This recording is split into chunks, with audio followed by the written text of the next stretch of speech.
Ya, selamat pagi. Assalamualaikum warahmatullahi wabarakatuh. Kita lanjut materi kita di pertemuan kedua di mata kuliah Arsitektur Enterprise. Kali ini kita akan bahas mengenai arsitektur enterprise dan instrumen tata kelola atau governance ya.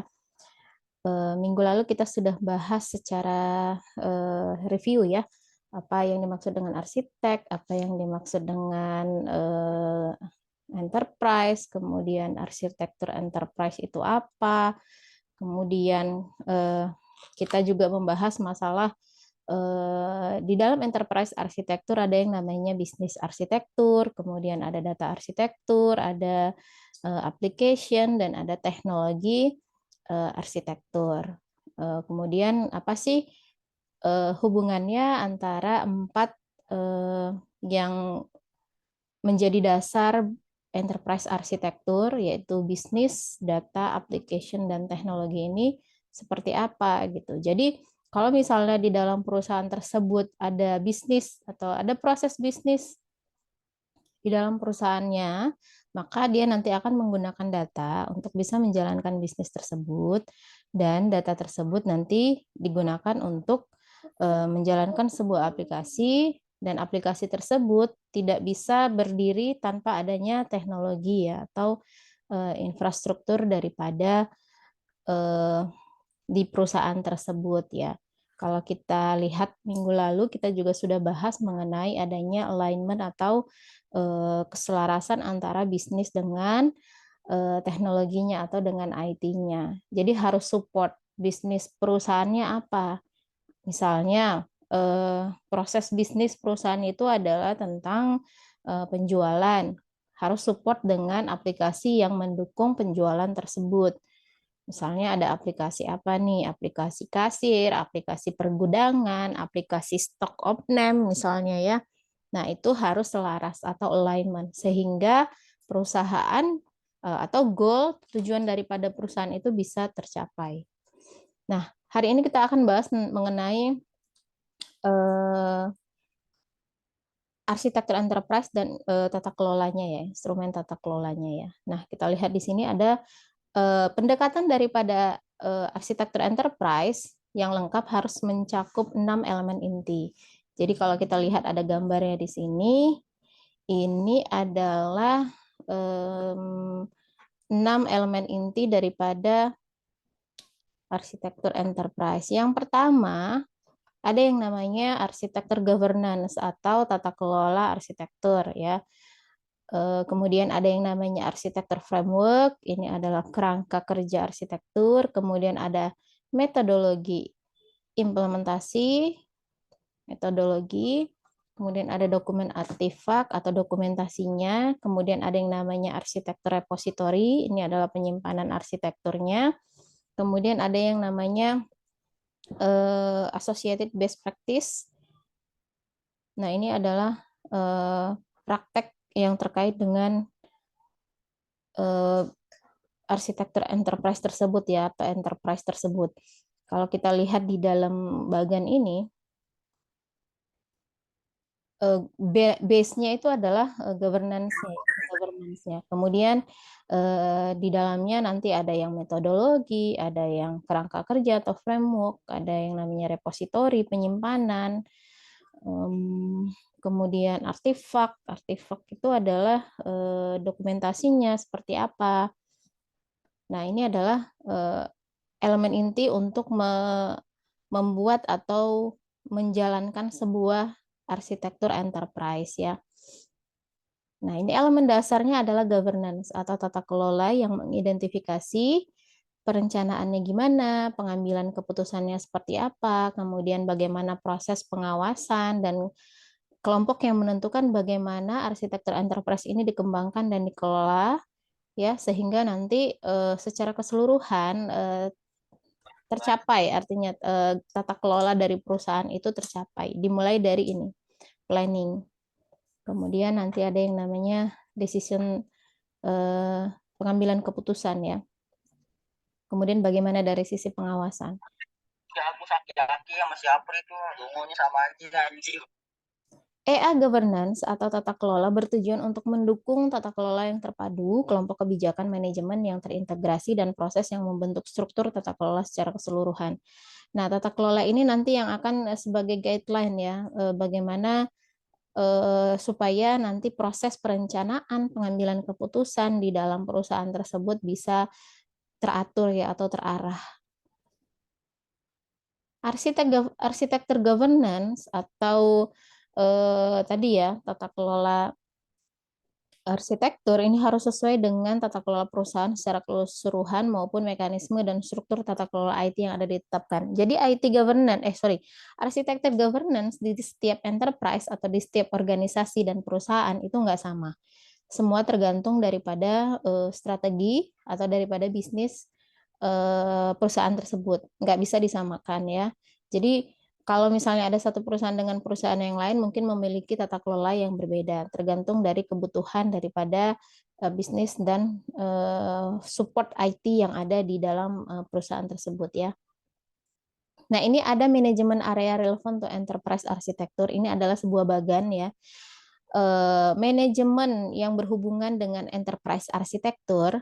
Ini dari sisi sebelah kiri, ada 3 ini ya. Ini disebut sebagai general management. Kemudian sebelah kanannya ini adalah IT management. Fokus kita di materi kita hari ini adalah kita hanya membahas 6 manajemen area ini yang berhubungan dengan enterprise arsitektur. Jadi di dalam pengelolaan, gimana caranya mendesain perusahaan, membuat denah atau membuat blueprint atau master plan perusahaan, kita harus ingat yang namanya ini beberapa manajemen area yang berhubungan dengan itu ya. Ada 6. Yang pertama adalah strategic management. Kemudian nanti yang kedua ada yang namanya strategi execution. Kemudian ada quality management, ada IT governance, ada IT delivery dan support, ada IT implementation. Saya ingatkan di awal bahwa kita kuliah ini adalah teman-teman sudah ditempatkan di posisi levelnya lebih tinggi ya. Kalau misalnya di belajar arsitektur enterprise, anggaplah teman-teman di sini sudah berada di posisi-posisi level up, misalnya katakanlah di bagian manajerial atau di bagian pengambilan keputusan gitu ya. Jadi anggap aja posisinya adalah lebih tinggi ya. Jadi strategic manajemennya gimana, strategi eksekusinya gimana, quality manajemennya bagaimana nih, IT governance-nya bagaimana, IT delivery dan support seperti apa, dan IT implementation-nya bagaimana. 6 bagian ini, 6 manajemen area ini nanti yang akan mendukung apa namanya, yang terhubung dengan enterprise arsitektur. Nah, seperti ini ya. Strategi manajemen, kita lihat satu-satu. Strategi manajemen ini nanti kita akan menggunakan yang namanya balance scorecard atau BSC ya, balance scorecard. Nah, BSC ini atau balance scorecard ini adalah ini diperkenalkan oleh Kaplan and Norton ya.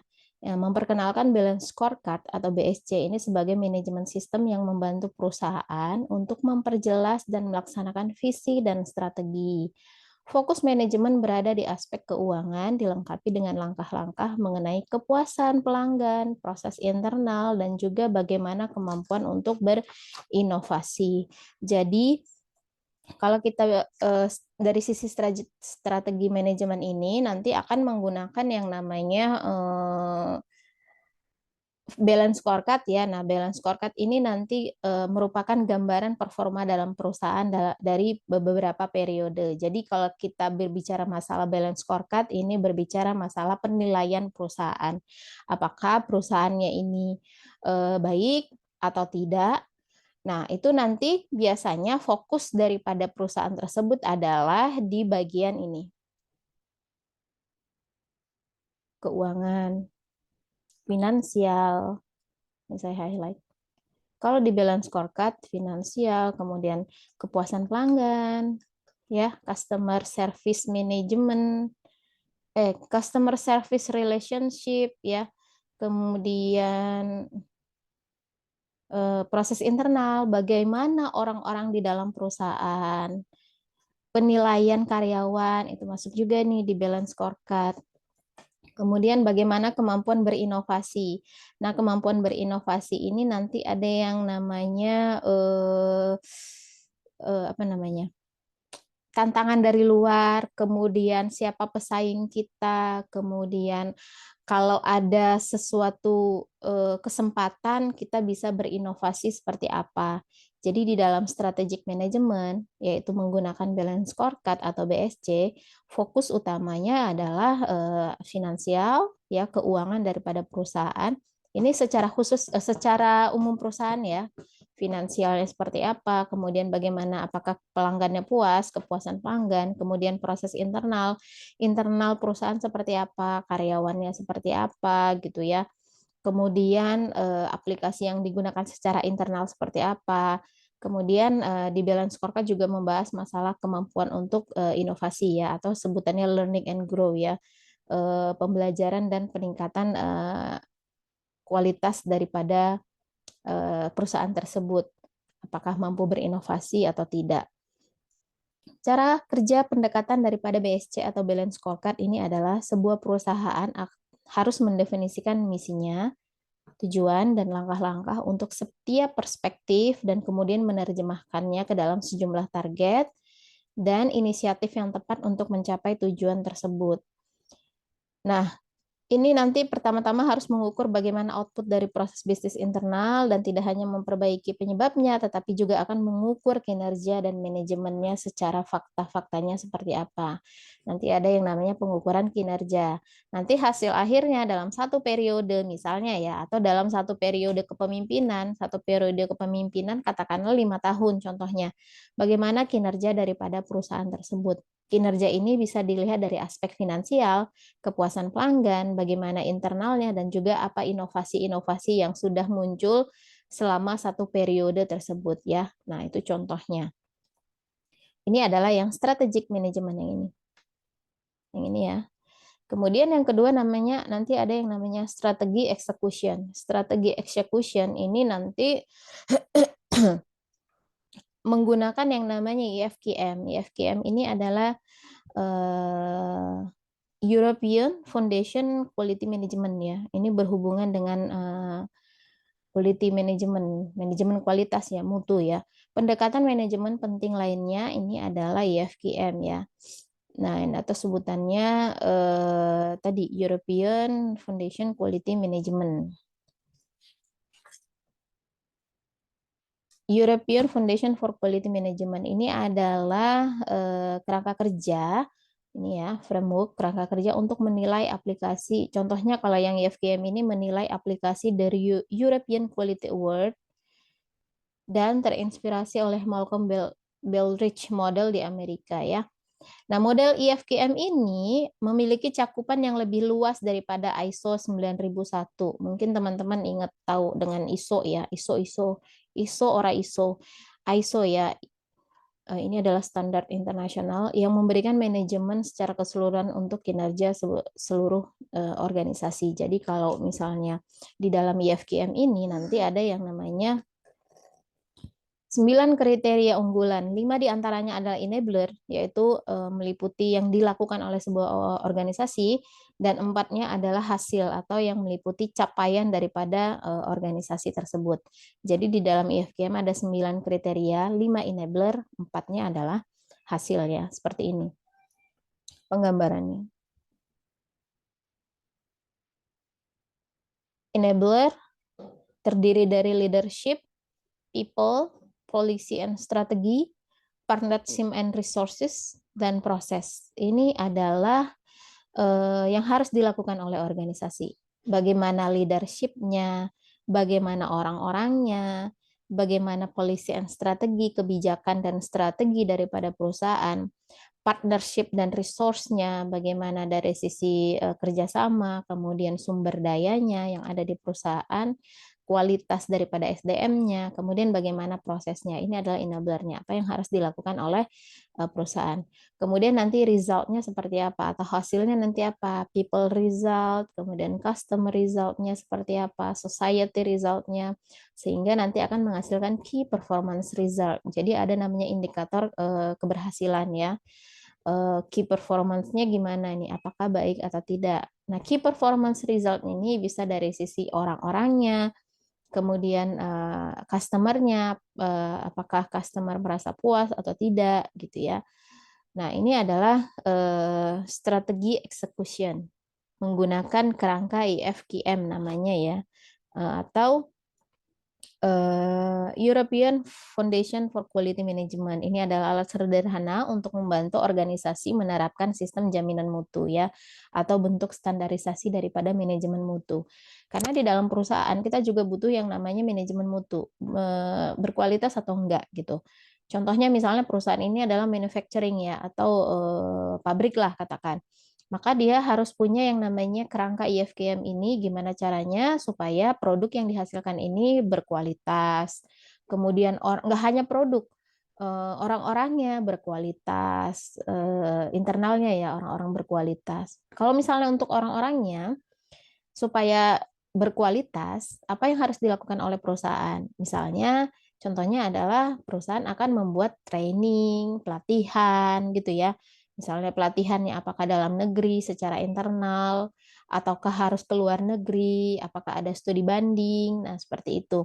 Kalau di dalam perusahaan, contohnya adalah perguruan tinggi juga ada yang namanya manajemen mutu ya.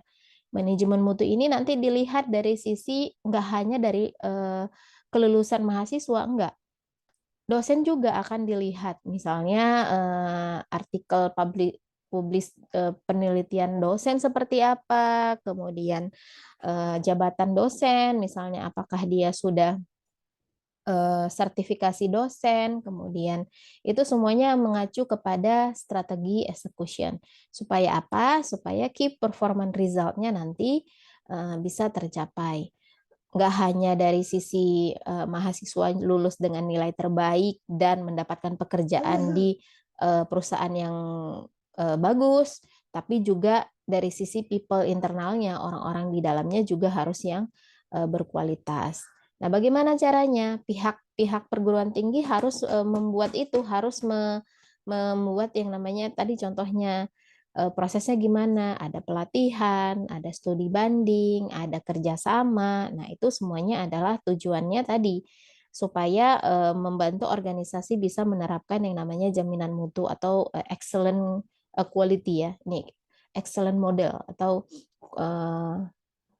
quality management daripada si perusahaannya atau di enterprise-nya ya. Balance Scorecard atau BSC ini membantu untuk membuat pilihan strategi dan model IFQM ini membantu dalam terus-menerus perbaikan yang diperlukan untuk melaksanakan strategi tersebut. Jadi BSC fungsinya adalah memilih strateginya apa, IFQM ini adalah bagaimana caranya supaya strategi tersebut bisa terus dikerjakan supaya bisa lebih baik, lebih baik, lebih baik. Nah, seperti itu ya. Yang ketiga, di dalam bagian ini, nih, manajemen area yang relevan to enterprise arsitektur adalah quality management. Nah, tiga ini masuk ke dalam general management ya. Quality management ini nanti akan menggunakan atau menerapkan ISO 9001. ISO ini apa? ISO ini adalah International Standardization Organization ya, atau yang berhubungan dengan standar internasional. ISO 9001 ini adalah yang berhubungan dengan standar jaminan mutu ya, atau quality management daripada sebuah enterprise atau organisasi ya. ISO 9001 ini adalah dari organisasi internasional untuk menguraikan kriteria sistem manajemen mutu yang baik atau quality management system. Berdasarkan kebijakan mutu dan kualitas tujuan, sebuah perusahaan mendesain dan mendokumentasikan QMS untuk mengontrol bagaimana prosesnya untuk dilakukan ya. Jadi ISO ini adalah standar internasional di bidang sistem manajemen mutu ya. Mulai dari umum, persyaratan keseluruhan, negara-negara standar tanggung jawab manajemen untuk QMS, kemudian memberikan prasyarat untuk sumber daya termasuk personil, bagaimana pelatihan, bagaimana fasilitas dan lingkungan kerjanya seperti apa. Nah, di dalam ISO 9001 ini adalah dia Kalau tadi IFQM itu adalah secara keseluruhan daripada quality manajemen perusahaan. Kemudian kalau di ISO 9001 dia akan runutkan mana yang harus sesuai dengan standar internasional ya. Apakah dari sisi karena ini adalah sebuah enterprise atau organisasi, jadi dia butuh yang namanya standar internasional. Contohnya tadi bagaimana membuat supaya sumber daya manusianya itu berkualitas, maka dia mengirimkan misalnya stafnya atau karyawannya untuk artinya untuk misalnya mengikuti pelatihan, contohnya misalnya pelatihan kemana, ke luar negeri misalnya ya. Kemudian studi banding misalnya, survei perusahaan contohnya ya. Nah, kemudian bagaimana lingkungan kerjanya itu harus sesuai dengan standar ISO 9001 supaya nanti quality management atau kualitas daripada sebuah organisasinya itu bisa tercapai ya. Ini quality management menggunakan ISO 9001.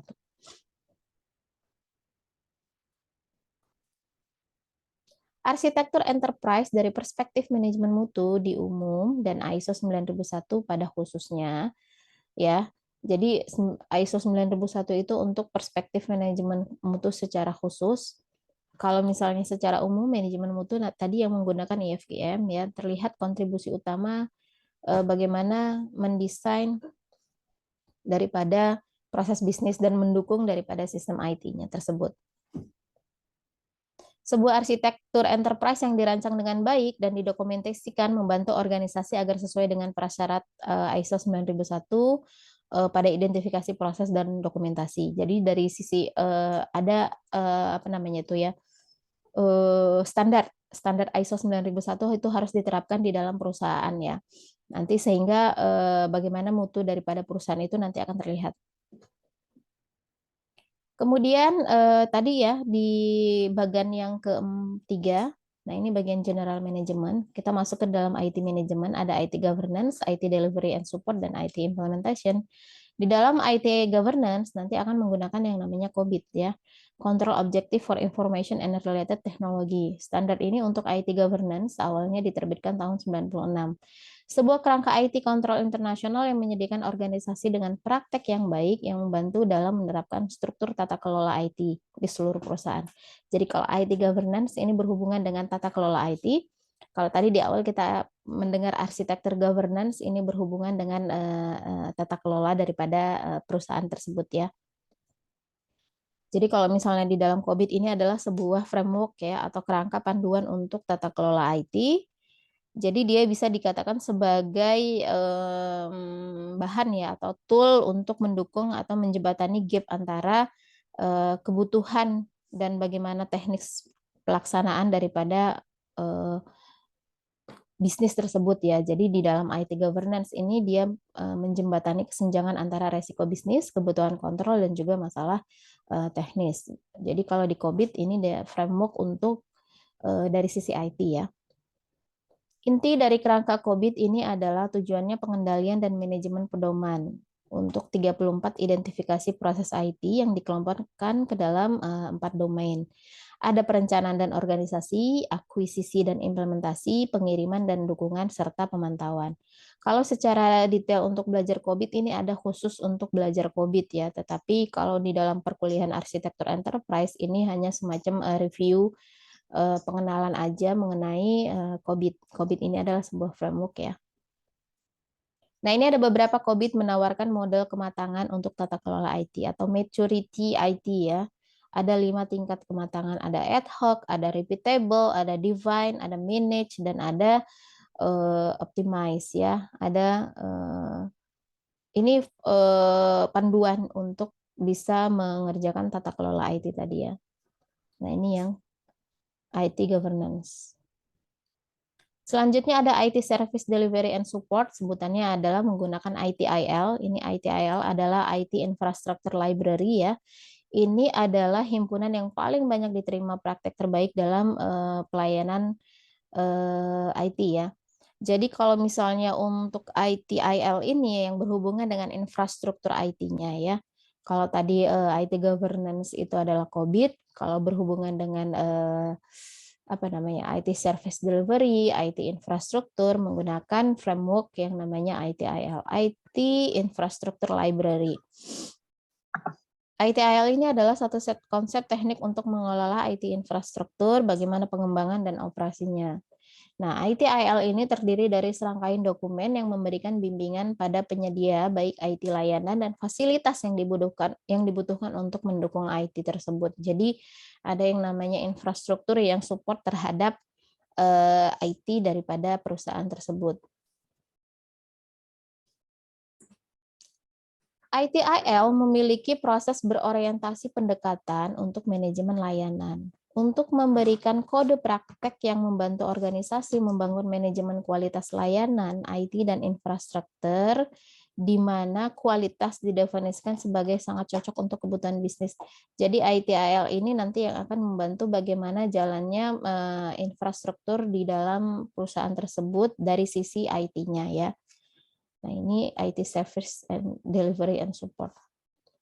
Ada dua kelompok besar proses di dalam ITIL. Yang pertama adalah Service Delivery dan yang kedua adalah Service Support. Service Delivery ini terdiri terhadap manajemen tingkat layanan, manajemen ketersediaan, manajemen keuangan untuk layanan IT, manajemen IT untuk layanan darurat, dan kapasitas. Kalau service support ini adalah meliputi manajemen masalah, manajemen insiden, kemudian manajemen perubahan atau change management, manajemen rilis, dan konfigurasi ya. Nah, di sini ada tulisannya nih, ITIL adalah pelengkap dari COBIT. Tujuan pengendalian tingkat tinggi dari COBIT dapat diimplementasikan melalui penggunaan ITIL. COBIT ini merupakan tujuan pengendalian yang membantu apa yang harus dilakukan, dan ITIL ini bagaimana melakukannya, yaitu mewujudkannya. Jadi kalau COBIT ini gimana cara bikinnya, tetapi kalau untuk yang ITIL, dia akan mewujudkannya seperti apa yang diinginkan oleh framework COBIT tadi. Jadi COBIT ini adalah governance IT untuk IT ya, tata kelola IT. ITIL ini adalah bagaimana menjalankan tata kelola IT tadi ya, bagaimana infrastrukturnya. Yang terakhir adalah IT implementation. Nanti ini akan menggunakan yang namanya CMM ya, atau CMM itu adalah Capability Maturity Model.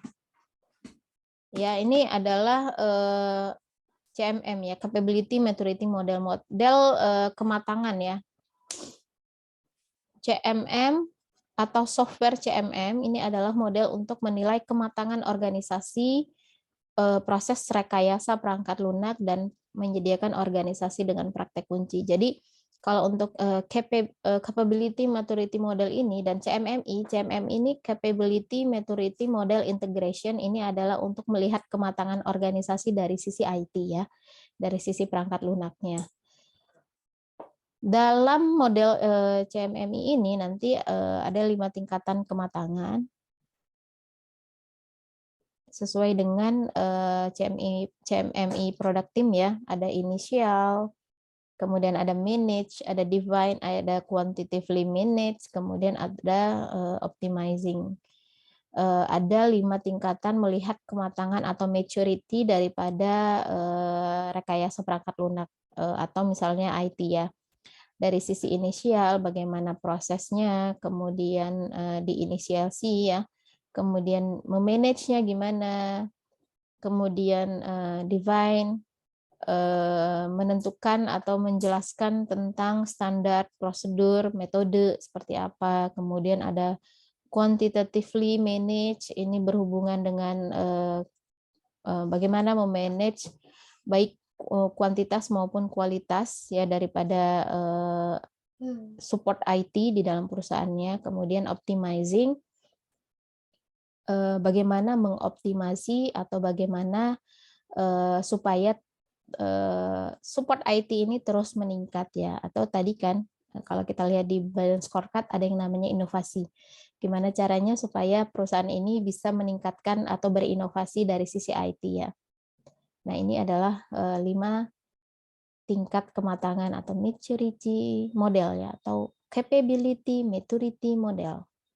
Nah, seperti itu. Jadi hari ini kita membahas materi sampai dengan IT implementation. Jadi fokus kita adalah di 6 area ini.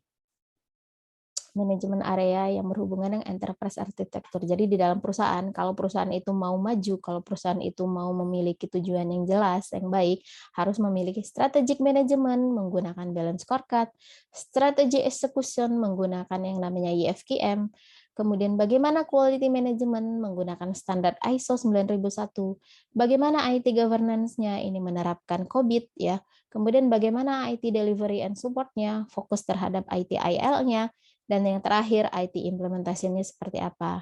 Fokus terhadap CMM-nya atau capability maturity modelnya. Kalau semua manajemen area ini sudah oke, maka akan bisa dikatakan enterprise arsitektur perusahaannya itu nanti bisa baik dan goal-nya atau memiliki tujuan akhir nanti yang sesuai yang diinginkan oleh perusahaan. Nah, hari ini sampai sini ya materi kita bahas secara review saja mengenai ini nih, manajemen area ini. Kalau di kuliah S2 nanti dia detail-detail dijelaskan. Strategic management dari balance scorecard-nya detail sampai dalam-dalam, kayak misalnya IT governance-nya itu nanti satu perkuliahan sendiri gitu ya. Kalau untuk sekarang kita review atau pengenalan aja dulu. Sampai di sini untuk hari ini.